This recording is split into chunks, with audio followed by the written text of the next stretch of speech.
12ರಲ್ಲಿ 2 ವರ್ಷ ತೆಗಿತೀನಿ. 10 ವರ್ಷಗಳಿಂದ ಇವತ್ತಿಗೂ ನಾನು ಮಿರ್ಚಿನಲ್ಲಿ ಕೂತ್ಕೊಂಡು ನಂಬರ್ ಕೊಟ್ಟು ಕಾಲ್ ಮಾಡಿ ನನ್ನ ಜೊತೆ ಮಾತಾಡಕ್ಕೆ ಅಂತಂದ್ರೆ ಒಬ್ರು ವ್ಯಕ್ತಿ ಇದ್ದಾರೆ.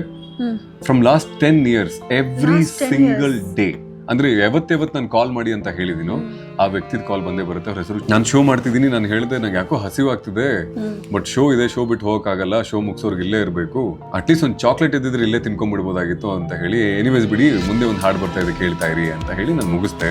ಒಬ್ಬ ಕ್ಯಾಬ್ ಡ್ರೈವರ್ ಅನ್ನು ಕೇಳಿಸ್ಕೊಂಡು ಪ್ರೀತಿ ನೋಡಿ ಅವ್ರು ಮಾಡೋ ಅವಶ್ಯಕತೆನೇ ಇರ್ಲಿಲ್ಲ ಅವ್ರು. ಆಮೇಲೆ ಇನ್ನೊಬ್ರು ಇದ್ದಾರೆ, ಅವ್ರ ಬಗ್ಗೆನೂ ಹೇಳಲೇಬೇಕು. ಅವ್ರ ಹೆಸರು ಪ್ರಿಯಾ ಅಂತ. ಅವರು ಯಾವುದೇ ತೀರ್ಥಕ್ಷೇತ್ರಕ್ಕೆ ಹೋದ್ರು ಕೂಡ ನನ್ನ ಹೆಸರಲ್ಲಿ ಪೂಜೆ ಮಾಡ್ತಾರೆ ಅಂಡ್ ಪ್ರಸಾದ ತಗೊಂಡ್ ಬರ್ತಾರೆ. ಅವಾಗ ಅವ್ರು ನನ್ನ ಕೈನ ಹಿಡ್ಕೊಂಡು ತಮ್ಮ ಕಣ್ಣಿಗೆ ಒತ್ಕೊಂಡು ನನ್ನ ಹಸ್ತಕ್ಕೊಂದು ಮುತ್ತು ಕೊಟ್ಟು ಹೋಗಿದ್ರು. ಅದ್ ಹೇಳ್ತಾರಲ್ಲ, ಮುಳುಗ್ತಾ ಇರೋನ್ಗೆ ಒಂದು ಹುಲ್ ಕಡ್ಡಿನೂ ಕೂಡ ಒಂದು ದೊಡ್ಡ ಆಸರೆ ಆಗ್ಬಿಡುತ್ತೆ ಅಂತ ಹೇಳಿ. ಮೇಬಿ ಆಗಿರ್ಬೋದು, ಎಲ್ಲೋ ನಾನು ಹೇಳಿರುವಂತ ಒಂದು ಮಾತು. ಆಮೇಲೆ 11 years ಆಯ್ತು ಅಮ್ಮನ್ ಕಳ್ಕೊಂಡು. ಸೊ ಅದನ್ನ ನಾನು ಅಲ್ಲಿ ಹಂಚ್ಕೊಂಡಿದ್ದಕ್ಕೆ ಕಲ್ಪನಾ ಅವರು ನಾನ್ ನಿನ್ ತಾಯಿ ಅಂತ ನನ್ನ ಇವಾಗ ದತ್ತಕ್ಕೆ ತಗೊಂಡಿಲ್ಲ ಅಷ್ಟೇ, ಬಿಟ್ರೆ ಅವರು ಬಟ್ಟೆ ಕೊಡಿಸ್ತಾರೆ, ಅಡ್ಗೆ ಮಾಡಿದಾಗ ಊಟ ಕಳಿಸ್ತಾರೆ. ಆಮೇಲೆ ಇನ್ನೊಬ್ರು ಆಶಾ ಅಮ್ಮ ಅಂತ ಇದ್ದಾರೆ. ಅದೊಂದೇ ದಿನ ಜಗಳ ಮಾಡಿದ್ದಾನೆ ಅವ್ರ ಜೊತೆಗೆ. ಇವಾಗ I want to surprise her, like ನಾನು ಆಶಾ ಅಮ್ಮ ಅಂತ ಹಾಕ್ಸ್ಕೋಬೇಕಂತ ಅನ್ಕೊಂಡಿದ್ದೀನಿ ಟ್ಯಾಟೂನ. ಅಲ್ಲ ಸರ್, ಹೆತ್ತು ತಾಯಿ ಅಲ್ಲ, ಬಟ್ ಸಂಬಡಿ ಯಾರು ಎಲ್ಲಿಂದ ನಿಮ್ ವಾಯ್ಸ್ ಮುಖಾಂತರ ಅನ್ಸತ್ತಲ್ವಾ ಅವ್ರಿಗೆ. ಅವ್ರ ತಂದೆ ತಾಯಿ ತೀರೋದಾಗ ನಾನು ಹೋಗಿದ್ದೆ ಅಲ್ಲಿ. ಅಷ್ಟು ಕ್ಲೋಸ್ ಆಗ್ಬಿಟ್ಟಿದೀವಿ ನಾವು ಇವಾಗ.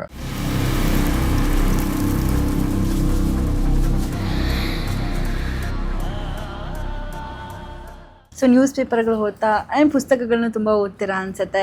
ಆ್ಯಂಡ್ ಈಗ ಕಾಲ್ಸ್ ಬರುತ್ತಲ್ವಾ ಸರ್, ಅದ್ರ ಬಗ್ಗೆ ಕ್ಯೂರಿಯಾಸಿಟಿ. ಬಿಕಾಸ್ ಅದೇ ನಾನು ಹೇಳ್ದಂಗೆ ಸುದೀಪ್ ಸರ್ ಮೂವಿ ನೋಡಿದಾಗ ವಿ ಗಾಟ್ ಟು ನೋ. ನಾವು ಅನ್ಕೋತೀವಿ ಅಂದರೆ ನಂಬರ್ ಶೇರ್ ಮಾಡ್ತಾರೆ, just try to call you ಅಂತ. ಸೊ ಹೆಂಗೆ ಸರ್, ಫಿಕ್ಸ್ಡ್ ಕಾಲ್ಸ್ ಇರುತ್ತಾ ಅದರಲ್ಲಿ, ಹೇಗೆ?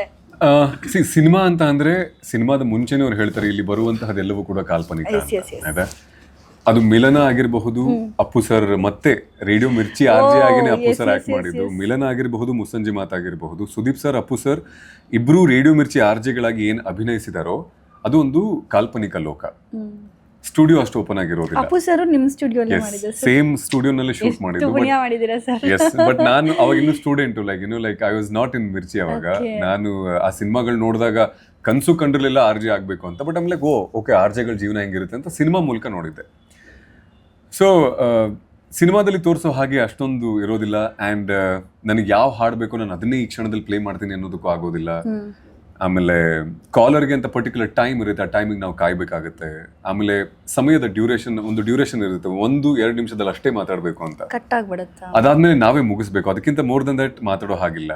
ಬಟ್ ಸಿನಿಮಾದಲ್ಲಿ ಹೇಗೆ ತೋರಿಸ್ತಾರೆ ಅಂತ ಅಂದರೆ, ಲೈಕ್ ಒಂದು ಎಂಟೈರ್ ಸೀನನ್ನು ತೋರಿಸ್ತಾರೆ. ಲೈಕ್ ಒಬ್ಬ ತನ್ನ ನೋವನ್ನು ಹಂಚ್ಕೊತಾ ಇರ್ತಾನೆ, ಹೀರೋ ಕೇಳ್ತಾ ಇರ್ತಾನೆ, ಇರಿ ನಾನು ಇದಕ್ಕೆ ಪರಿಹಾರ ಕೊಡ್ತೀನಿ ಅಂತ ಇನ್ನೊಬ್ರಿಗೆ ಫೋನ್ ಮಾಡ್ತಾನೆ. ಆ ತರಹದ ಒಂದು ಆಗದೆ ಇದ್ದರೂ ಕಾಲರ್ಸ್ ಲೈವ್ ಇರುತ್ತೆ, ಮಾತುಕತೆ ಲೈವ್ ಇರುತ್ತೆ, ರಿಯಲ್ ಇರುತ್ತೆ. ಲ್ಯಾಂಡ್ಲೈನ್ ನಂಬರ್ ಕೊಡ್ತೀವಿ, ಕಾಲ್ ಮಾಡ್ತಾರೆ, ಅವ್ರಿಗೆ ಅನಿಸ್ತಿರೋದನ್ನ ಹಂಚ್ಕೊತಾರೆ. ಟಾಪಿಕ್ ಇತ್ತು ಅಂದರೆ ಟಾಪಿಕ್ ರಿಲೇಟೆಡ್ ಮಾತಾಡ್ತಾರೆ, ಗೇಮ್ ಇದ್ರೆ ಪಾರ್ಟಿಸಿಪೇಟ್ ಮಾಡ್ತಾರೆ. ಅದೆಲ್ಲ ಲೈವ್ ಇರುತ್ತೆ, ರಿಯಲ್ ಇರುತ್ತೆ. I have to tell sir, as a fan, ನಾನು ನನ್ನ 10th ಪಾಸ್ ಆದಾಗ I tried calling.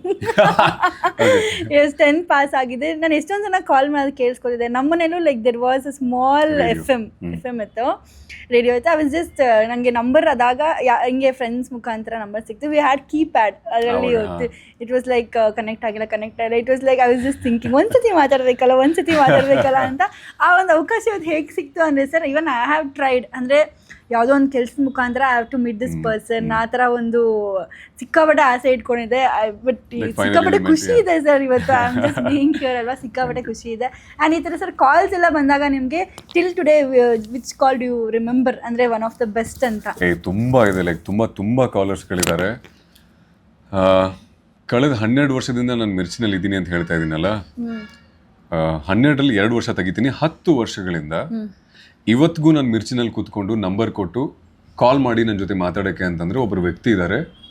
From last 10 years every single day, ಅಂದ್ರೆ ಯಾವತ್ತು ನಾನು ಕಾಲ್ ಮಾಡಿ ಅಂತ ಹೇಳಿದೀನೋ ಆ ವ್ಯಕ್ತಿದ ಕಾಲ್ ಬಂದೇ ಬರುತ್ತೆ. ಅವ್ರ ಹೆಸರು ಚೈತ್ರ ಅಂತ ಹೇಳಿ.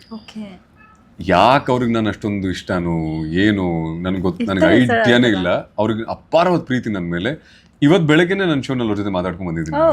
ನಾನು ಕಾಲ್ ಮಾಡಿದೆ, ಐ ಮೀನ್ ಪ್ರಶ್ನೆ ಒಂದು ಒಗಟನ್ನ ಕೇಳಿದೆ, ಉತ್ತರ ಕೊಡೋದಕ್ಕೆ ಶಿ ಕಾಲ್ಡ್.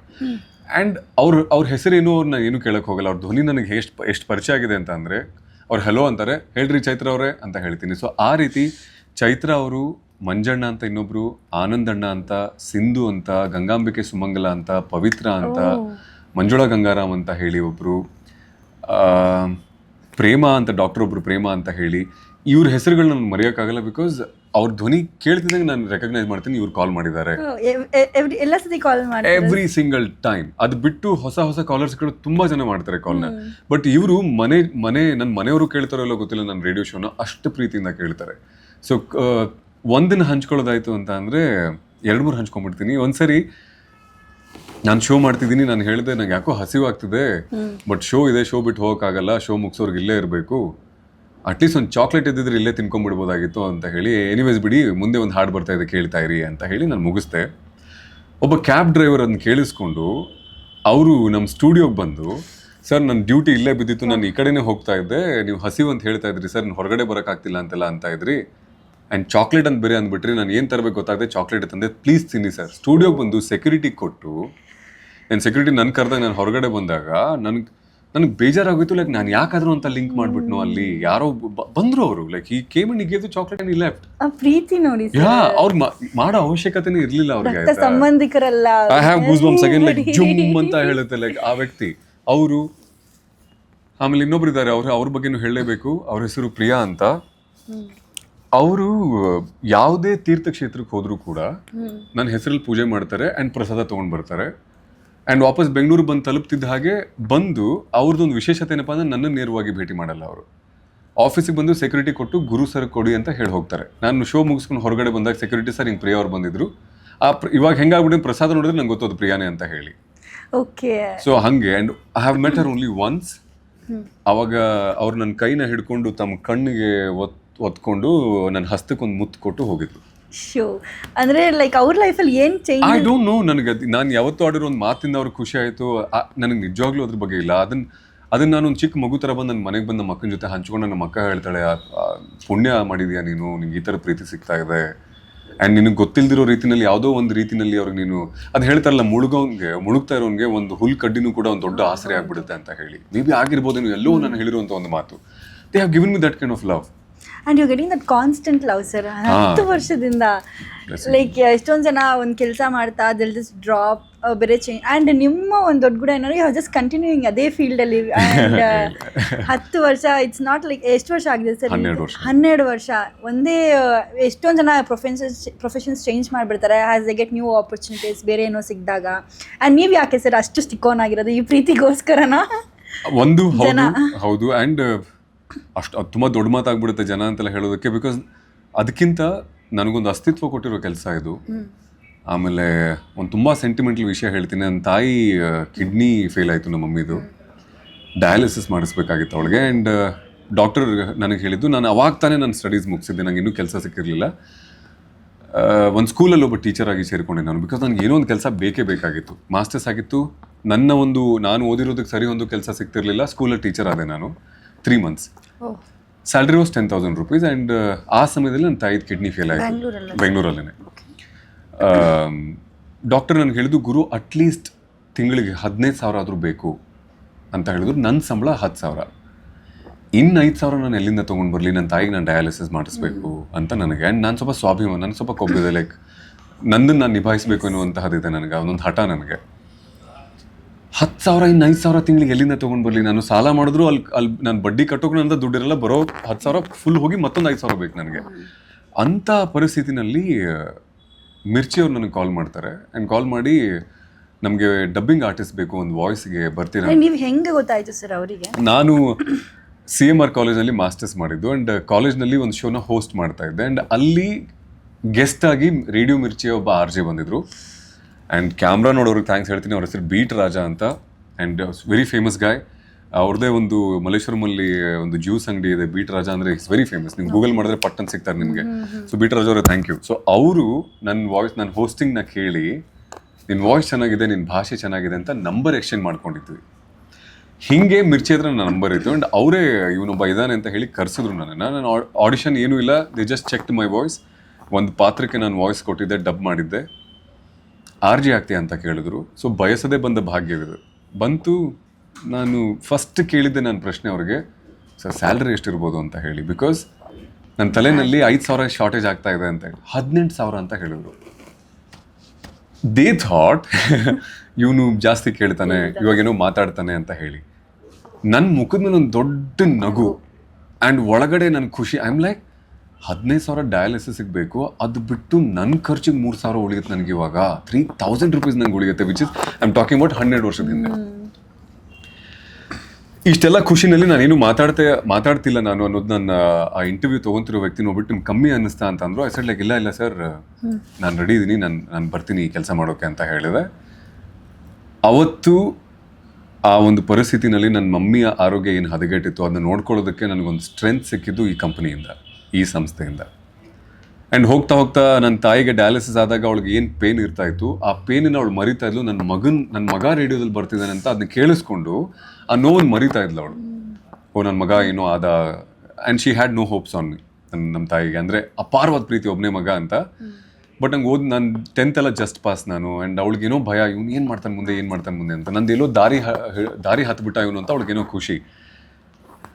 ಅದನ್ನ ನಮ್ಮ ಅಕ್ಕ ನಂಗೆ ಹೇಳಿದ್ಲು, ಲೈಕ್ ನೀನು ಶೋ ಕೇಳ್ತಿರುವಾಗ ಅವಳು ಸ್ವಲ್ಪ ಆರಾಮಾಗಿರ್ತಾಳೆ ಕಣೋ ಅಂತೆಲ್ಲ ಹೇಳಿ. ಸೊ ನನಗೆ ನನ್ನ ತಾಯಿ ನೋವನ್ನು ಮರೆಸಿದ್ದಾಗಬಹುದು, ನನ್ನ ತಾಯಿಯ ಒಂದು ಜವಾಬ್ದಾರಿ ಹೊತ್ಕೊಳ್ಳೋ ಒಂದು ಶಕ್ತಿ ನನಗೆ ಕೊಟ್ಟಿದ್ದಾಗಬಹುದು. ಆಮೇಲೆ ಹೋಗ್ತಾ ಜನ ನನಗೆ ತೋರಿಸಿರೋ ಪ್ರೀತಿನ ಒಂದು ರೆಕಗ್ನಿಷನ್. ಹೋದಾಗ ನೀವು ಗುರು ಅಲ್ವಾ, ನಿಮ್ಮ ಧ್ವನಿ ನಿಮ್ದು ಅಲ್ವಾ ಸರ್ ಅಂತ ಹೇಳಿ ಯಾರೋ ಚಾಕ್ಲೇಟ್ ತಂದು ಕೊಟ್ಟಿದ್ದು, ಆಮೇಲೆ ಪೂಜೆ ಮಾಡಿಸಿ ಪ್ರಸಾದ ತಂದು ಕೊಡೋದು, ಅವ್ರ ಮನೆ ಹಿಂದೆ ಬೆಳೆದಿರೋ ಕರಿಬೇವು ಬಾಳೆಹಣ್ಣು ತಂದು ಕೊಡ್ತಾರೆ. This kurta is given by a listener, this topi is given by a listener. ಈ 2 ರಿಂಗ್ಗಳು ನಾನು ತೊಗೊಂಡಿದ್ದು, ಈ ರಿಂಗು ಈ ಕೈಯಲ್ಲಿ ಹಾಕೊಂಡಿರೋದು, ಈ ವಾಚ್ ನಾನು ತೊಗೊಂಡಿದ್ದು, ಇದೆಲ್ಲ ನನ್ನ ಲಿಸ್ನರ್ಸ್ ಕೊಟ್ಟಿದ್ದು. ಶೂಸ್ ಕೊಟ್ಟಿದ್ದಾರೆ, ಪ್ಯಾಂಟು, ಶರ್ಟ್ ಕೊಟ್ಟಿದ್ದಾರೆ. ಆಮೇಲೆ ತಗೊಂತಿದ್ದೀರಾ ಅಲ್ವಾ ಸರ್, ಹೆಡ್ ವೈಟ್. ನಾನು ನಿಮ್ಗೆ ಕಾಲ್ ಮಾಡಿದಾಗ ಮೆಸೇಜ್ ಪ್ರತಿ ಸತಿ ಅನ್ಕೋತೀನಿ, ಈ ಪರ್ಸನ್ ಹೆಡ್ ವೈಟ್ ಅನ್ನೋದೇ ಇಲ್ಲ, ಇಷ್ಟು ವರ್ಷ ಜರ್ನಿ ಮಾಡಿದ್ದಾರೆ ಈ ಫೀಲ್ಡ್ ಅಲ್ಲಿ, don't even have a head weight ಅಂತಾನೆ ಅನಿಸ್ತಾ. You took that, you have received all that. I wear them every single day. Like ನನಗೆ ಅದು ಏನೋ ಪ್ರೀತಿ, ಲೈಕ್ ಕರೆಕ್ಟ್ ಸೈಜ್ ಬಟ್ಟೆ ಕೊಡ್ತಾರೆ ನನಗೆ, ಟೋಪಿಗಳು ಕೊಡ್ತಾರೆ ನನಗೆ, ಇಯರಿಂಗ್ಸ್ ಕೊಡ್ತಾರೆ ನನಗೆ, ಅಡುಗೆ, ಆಮೇಲೆ ಮಧ್ಯಾಹ್ನ ಊಟ ಕಳಿಸ್ಕೊಡ್ತಾರೆ ನನಗೆ. ಆ್ಯಂಡ್ ಇನ್ನೊಬ್ರು ಇದ್ದಾರೆ ಕಲ್ಪನಾ ಅಮ್ಮ ಅಂತ ಹೇಳಿ, ಅವ್ರ ಮನೇಲಿ ಚಿಕನ್, ನಾನೇನೋ ಒಂದ್ಸರಿ ನಂಗೆ ನಾನ್ ವೆಜ್ ಇಷ್ಟ ಅಂತ ಹೇಳಿದ್ದಕ್ಕೆ ಚಿಕನ್ ರೈಸಲ್ಲಿ ಒಂದು ಐಟಮ್ಮು, ರೋಟಿ, ಗ್ರೇವಿ ಎಲ್ಲ ಮಾಡಿಕೊಂಡು ಮಗನ ಕರ್ಕೊಂಡು ಬಂದು, ನೀನು ನನ್ನ ಮಗ ಇದ್ದ ಹಾಗೆ ಅಂತ ನನ್ನ ಜೊತೆ ಕೂತ್ಕೊಂಡು ಊಟ ಮಾಡಿದ್ರು. ಆ್ಯಂಡ್ ನನ್ನ ತಾಯಿ ಕಳ್ಕೊಂಡು 11 ವರ್ಷ ಆಯಿತು. 12 ವರ್ಷದ ಹಿಂದೆ ರೇಡಿಯೋ ಸೇರಿದೆ. 1 ವರ್ಷ ನಮ್ಮಮ್ಮ ನನ್ನ ರೇಡಿಯೋ ಶೋ ಕೇಳಿದ್ಲು ಆ್ಯಂಡ್ ಶಿ ಡೈಡ್. 1 ವರ್ಷ? ಒಂದೇ ವರ್ಷ ನನ್ನ ಜೊತೆ ಇದ್ದಿದ್ದು, ನಾನು RJ ಆದಮೇಲೆ. ಆಮೇಲೆ 11 years ಆಯಿತು ಅಮ್ಮನ ಕಳ್ಕೊಂಡು. ಸೊ ಅದನ್ನು ನಾನು ಇಲ್ಲಿ ಹಂಚ್ಕೊಂಡಿದ್ದಕ್ಕೆ ಕಲ್ಪನಾ ಅವರು ನಾನು ನಿನ್ನ ತಾಯಿ ಅಂತ ನನ್ನ ಇವಾಗ ದತ್ತಕ್ಕೆ ತೊಗೊಂಡಿಲ್ಲ ಅಷ್ಟೇ, ಬಿಟ್ಟರೆ ಅವರು ಬಟ್ಟೆ ಕೊಡಿಸ್ತಾರೆ, ಅಡುಗೆ ಮಾಡಿದಾಗ ಊಟ ಕಳಿಸ್ತಾರೆ. ಆಮೇಲೆ ಇನ್ನೊಬ್ರು ಆಶಾ ಅಮ್ಮ ಅಂತ ಇದ್ದಾರೆ, ಅವ್ರಿಗೆ ಮಕ್ಕಳಿಲ್ಲ, ನನಗೆ ತಾಯಿ ಇಲ್ಲ. ಸೊ ಅವರು ನಿನ್ನಲ್ಲಿ ನನ್ನ ಮಗನ ನೋಡ್ಬೋದಾ ನಾನು, ನೀ ನನ್ನಲ್ಲಿ ತಾಯಿ ನೋಡು ಅಂತ ಅಂದರು. ಆಯ್ಸಲ್ಲ ಹ್ಞೂ ಅಮ್ಮ ಅಂತ ಹೇಳಿ 1 ವರ್ಷದ ಬಾಂಧವ್ಯ ಆದಮೇಲೆ ನೆಕ್ಸ್ಟ್ ಇಯರ್ ಅವ್ರು ನನಗೆ ಸರ್ಪ್ರೈಸ್ ಗುರು ಅಂತ ಟ್ಯಾಟೂ ಹಾಕ್ಸ್ಕೊಂಡ್ಬಿಟ್ಟಿದ್ದಾರೆ. ಅದು ಒಂದೇ ದಿನ ಜಗಳ ಮಾಡಿದ್ದಾನೆ ಅವ್ರ ಜೊತೆಗೆ, ನೀವು ನನಗೆ ಪ್ರೀತಿ ಕೊಟ್ಟಿದ್ದೆ ಅಪಾರವಾಗಿರೋದು, ಇದೆಲ್ಲ ನೀವು ಮಾಡಬಾರ್ದಾಗಿತ್ತು ಅಂತ. ಸೊ ನಂದು ಹಿಂಗೆ ಸರ್, ಆ್ಯಂಡ್ ಇವಾಗ I want to surprise her, like ನಾನು ಆಶಾ ಅಮ್ಮ ಅಂತ ಹಾಕ್ಸ್ಕೋಬೇಕಂತ ಅನ್ಕೊಂಡಿದ್ದೀನಿ ಟ್ಯಾಟೂನ. I want to return that love to her ಅಂತ ಹೇಳಿ. ಆ ತಾಯಿಗೂ ಖುಷಿಯಾಗಲಿ. ಹೆತ್ತ ತಾಯಿ ಅಂತೂ ಅಲ್ಲ ಪಾಪ ಅವರು. ಅಲ್ಲ ಸರ್, ಹೆತ್ತ ತಾಯಿ ಅಲ್ಲ, ಬಟ್ ಶಿ ಇಸ್ ಸಂಬಡಿ, ಯಾರೋ ಎಲ್ಲಿಂದ ನಿಮ್ಮ ವಾಯ್ಸ್ ಮುಖಾಂತರ ಅನ್ಸುತ್ತಲ್ವಾ ಅವರಿಗೆ, she has come to you and ಒಂದು ಅಮ್ಮನ ಸ್ಥಾನನ ಫುಲ್ಫಿಲ್ ಮಾಡ್ತಾರೆ. ಅಂದ್ರೆ JP ನಗರಲ್ಲಿ ಅವರು ಕೂಡ ಇರೋದು, ನನ್ನ ಮನೇನು JP ನಗರ. ಅವ್ರ ತಂದೆ ತಾಯಿ ತೀರೋದಾಗ ನಾನು ಹೋಗಿದ್ದೆ ಅಲ್ಲಿ. ಅಷ್ಟು ಕ್ಲೋಸ್ ಆಗಿಬಿಟ್ಟಿದ್ವಿ ನಾವು ಇವಾಗ. And I am not exaggerating. ನಾನು ನಿಮ್ಗೊಂದು ವಾಟ್ಸಪ್ಪಲ್ಲಿ ವಿಡಿಯೋ ಕಳಿಸ್ತೀನಿ. ಮೊನ್ನೆ ಮದರ್ಸ್ ಡೇ ಇತ್ತು 11ನೇ ತಾರೀಕು. ನಾನು ಬೆಳಗ್ಗೆ ಫೋನ್ ಮಾಡಿದ್ದೆ, ಅಮ್ಮ ತಿಂಡಿ ಏನು ಮಾಡೋಕೆ ಹೋಗ್ಬಿಡಿ, ನಾನು ಮನೆಗೆ ಬರ್ತೀನಿ ತಿಂಡಿ ತೊಗೊಂಡು ಅಂತ. ಆಶಾ ಅಮ್ಮಗೆ ಮತ್ತು ಅವ್ರ ಯಜಮಾನ್ರು ಭರತ್ ಅಂತ, ಅವ್ರನ್ನ ಸರ್ ಅಂತ ಕರಿತೀನಿ. ಭರತ್ ಸರ್ಗೆ ನನಗೆ ಮತ್ತು ಆಶಾ ಅಮ್ಮಗೆ ತಿಂಡಿ ತೊಗೊಂಡು ಹೋಗಿದ್ದೆ ನಾನು. ಅವ್ರ ಮನೆಗೆ ಹೋದಾಗ ತುಂಬ ಸರಿ ಹೋಗಿದ್ದೀನಿ, ಅಲ್ಲಿ ಒಂದು ವಿಡಿಯೋ ಮಾಡ್ಕೊಂಡೆ ನಾನು. ಅವ್ರ ಮನೆಗೆ ಹೋದರೆ 3 ರಿಂದ 4 ನನ್ನ ಫೋಟೋ ಫ್ರೇಮ್ ನಿಮಗೆ ಕಾಣುತ್ತೆ. ಇಟ್ಸ್ ನಾಟ್ ಲೈಕ್ ಅವ್ರ ಹೆತ್ತ ಮಗ ಅಲ್ಲ ನಾನು, ಅವ್ರ ಮಕ್ಕಳೇ ಇಲ್ಲ ಪಾಪ ಅವ್ರಿಗೆ ಇಲ್ಲ. ಅವ್ರು ನನ್ನ ಹೆಗಲ ಮೇಲೆ ಅವ್ರ ಕೈ ಇಟ್ಟು ತೆಗೆಸ್ಕೊಂಡಿರೋ ಫೋಟೋ ಆಗಬಹುದು, ನನ್ನನ್ನು ಮೀಟ್ ಮಾಡಕ್ ಬಂದಿರೋ ಸ್ಟುಡಿಯೋಗೆ ಬಂದಿರೋ ಫೋಟೋ ಆಗಿರ್ಬೋದು. ಆ ಎಲ್ಲ ಫೋಟೋಸ್ದು 3 to 4 ಡಿಫ್ರೆಂಟ್ ಫ್ರೇಮ್ಸ್ ಇದೆ. ಮನೆ ಒಳಗೆ ಫ್ರಿಡ್ಜ್ ಮೇಲೆ ಒಂದು, ಅಡುಗೆ ಮನೇಲಿ ಒಂದು. ಐ ಫೀಲ್ ಲೈಕ್ ಏನ್ ಅನ್ಸುತ್ತೆ ಸರ್ ಇದನ್ನ ನೋಡಿದಾಗ, ಅಂದ್ರೆ ಯಾರೋ ಅವರು ಎಲ್ಲಿಂದ, ಬಟ್ ಆದ್ರೂ ರೇಡಿಯೋ ವಾಯ್ಸ್ ಕೇಳಿದ್ರು ಇಷ್ಟೊಂದು ಪ್ರೀತಿ. ಲೈಕ್ ನಿಮ್ ಕಾರ್ಯಕ್ರಮ ಬಿಯಾಂಡ್ ಲಿಮಿಟ್ಸ್ ಹೇಳೋ ಹಾಗೆ ಇದು ಬಿಯಾಂಡ್ ಪದಗಳು ನನಗೆ ಹೇಳಕ್ಕಾಗ್ತದೆ. ಅದು ಹೆಂಗೆ, ಯಾಕೆ, ಫೈನ್, ದೇ ಲವ್ಡ್ ಮೀ, ಬಂದ್ರು, ಪ್ರೀತಿ ತೋರಿಸಿದ್ರು, ಹೋದ್ರು. ಒಂದು ಮನೆ ಒಳಗಡೆ ನನ್ನ ಫೋಟೋ ಫ್ರೇಮ್ಗಳು, ಮನೆ ಮಗನ ಹಾಗೆ. ಆ್ಯಂಡ್ ಯಾವ ಹಂತಕ್ಕೆ ಹೋಯ್ತು ಅಂತಂದ್ರೆ, ಅವ್ರು ಹೇಳ್ತಾರೆ ನನಗಂತೂ ಮಕ್ಕಳಿಲ್ಲಪ್ಪ, ನಾವೆಷ್ಟು ದಿನ ಇರ್ತೀವೋ ಗೊತ್ತಿಲ್ಲ, ಈ ಮನೆ ನೀನ್ ಇದ್ಬಿಡು ಈ ಮನೆಯಲ್ಲಿ. ಯಾರು ಕೊಡ್ತಾರೆ ನಿಮ್ಗೆ? ಬೆಂಗಳೂರು JP ನಗರ 8th phase ನಲ್ಲಿ ಲ್ಯಾಂಡ್, ಭೂಮಿ ಸಮೇತ ಒಂದು 2 ಫ್ಲೋರ್ ಇರುವಂತ, 3 ಫ್ಲೋರ್ ಇರುವಂತ ಒಂದು ಮನೆ ಇದೆ ಅವ್ರದ್ದು. ದೇರ್ ಲೈಕ್ ಇದ್ಬಿಟ್ಟು ನೀನೇ ಇಲ್ಲಿ ಮದುವೆ ಆಗ್ಬಿಟ್ಟು ಇದ್ಬಿಡು. ಇವನ್ ಅವ್ರ ಹಸ್ಬೆಂಡ್ ಕೂಡ ದೇರ್ ಲೈಕ್ ಗ್ರೌಂಡ್ ಫ್ಲೋರ್ ಒಂದು ಮನೆ ಬಾಡಿಗೆ ಅವ್ರ ತಂದೆ ತಾಯಿ ತೀರೋದ್ರು ಅಂತ ಹೇಳಿದ್ನಲ್ಲ, ಅವ್ರು ಗ್ರೌಂಡ್ ಫ್ಲೋರ್ ಅಲ್ಲಿ ಇದ್ರು, ಅವ್ರು ತೀರೋದು ಪಾಪ, ಇಬ್ರು ತೀರೋ ಹೋದ್ರು, ನಾ ಮನೆ ಖಾಲಿ ಇದೆ ದೇರ್ ಲೈಕ್ ಮದುವೆ ಆಗ್ಬಿಟ್ಟು ಅಲ್ಲಿ ಬಂದ್ಬಿಡು, ನಮಗೂ ಒಂದು ಆಸರೆ ಆಗುತ್ತೆ. ಅಂಡ್ ನಮಗೆ ಸ್ವಲ್ಪ ಜಾಸ್ತಿ ವಯಸ್ಸಾದಾಗ ನಮಗೆ ಫಸ್ಟ್ ಫ್ಲೋರ್ ಹತ್ಕೊಂಡು ಹೋಗೋಕ್ಕಾಗಲ್ಲ, ಅವಾಗ ನಾವು ಕೆಳಗೆ ಶಿಫ್ಟ್ ಆಗ್ತೀವಿ, ನೀನ್ ಮೇಲೆ ಇದ್ಬಿಡು ಇಲ್ಲೇ ನೀನು ನಮ್ಮ ಜೊತೆಗೆ. ಸುಮ್ಮನೆ ಹೇಳಿರೋ ಮಾತಲ್ಲ, ಅದು ದೇ ಮೀನ್ ಇಟ್. ಬಟ್ ನಾನು ಯಾವತ್ತೂ ಅದ್ರ ದುರುಪಯೋಗ ಪಡಿಸ್ಕೊಳಕ್ ಹೋಗಿಲ್ಲ. ಲೈಕ್ ನಾನು ನೀವು ಇಷ್ಟು ಕೊಡ್ತಿದ್ದೀರಿ, ಇನ್ನೇನ್ ಬೇಕು ಹೇಳಿ ನಿಮ್ಗೆ. ಅಂಡ್ ಅಚ್ಚೆ ಒಂದ್ ಪಿನ್ ಕುಚ್ಚಿದ್ರೇನೆ ನೋವು ಅಂತ ನಾನೇ ನನ್ನ ತಾಯಿ ಟ್ಯಾಟೋ ಹಾಕ್ಸ್ಕೊಂಡಿದ್ದೀನಿ ಬಿಟ್ರೆ ಬೇರೆ ಏನು ಹಾಕ್ಸ್ಕೊಂಡು. ಅಂಡ್ ಇಲ್ಲಿದೆ ಡಾಕ್ಟರ್ ರಾಜ್ಕುಮಾರ್ ಅಂತ ಹಾಕ್ಸ್ಕೊಂಡಿದ್ದೀನಿ. I am big fan of Appaji. But ಇನ್ನೋರ್ವ ವ್ಯಕ್ತಿಯ ಟ್ಯಾಟೂ ಹಾಕ್ಸ್ಕೊಳ್ಳೋದ್ರ ಬಗ್ಗೆ ನಾನು ಯೋಚನೆ ಮಾಡಿಲ್ಲ. ಲೈಕ್ ಅಂಡ್ ಈ ಒಂದು ಇದ್ರ ಕಾಲದಲ್ಲಿ ₹1 ದುಡ್ಡನ್ನ ಅಲ್ಲೆಲ್ಲ ಕೊಡೋದಕ್ಕೆ ಯೋಚನೆ ಮಾಡುವಂತ ಜನ ಇದೆ. ಆರ್ ಲೈಕ್ ಒಂದ್ ಮನೆ ಇದ್ಬಿಡು, ನೀನು ನಮ್ ಜೊತೆ ಇದ್ಬಿಡು, ಏನಕ್ಕೆ ಓಡಾಡ್ತೀಯಾ, ಊಟ ತಿಂಡಿ ಎಲ್ಲ ಓಕೆ, ನೀನ್ ಮದ್ವೆ ಆಗೋ ತನಕ ಇದ್ಬಿಡು, ಬಂದ್ಬಿಟ್ಟು ನಮ್ ಜೊತೆಗೆ, ನಮಗ್ ಮಾಡ್ಕೊಂತಿರ್ತೀವಿ, ನಿನ್ಗೊಬ್ಬನ್ ಮಾಡೋದಕ್ಕೆ ಏನ್ ಸಮಸ್ಯೆ ಆಗುತ್ತೆ, ನಮಗೊಂದು ಆಸರೆ ಶಕ್ತಿ ಇದ್ದ ಹಾಗೆ ಅಂತ ಹೇಳ್ತಾರೆ. ಬೆಳ್ಳಿ ಕೊಡ್ಸಿದ್ದಾರೆ, ಕೆಲವೊಬ್ರನ್ನ ತಡೆದಿದ್ದೀನಿ ನಾನು, ಗೋಲ್ಡ್ ಚೈನ್ ಕೊಡಿಸ್ತೀವಿ ಅಂತ ಹೇಳಿ. ನಾನು ಸರ್ ಸಾಕು ಸರ್, ಯಾಕೆ ಏನಕ್ಕೆ ಮಾಡ್ತಿದ್ದೀರಾ ನೀವು, ಹೇಳಿ ಅಟ್ಲೀಸ್ಟ್ ಏನಕ್ಕೆ ಅಂತ ಹೇಳಿ. So just a blessed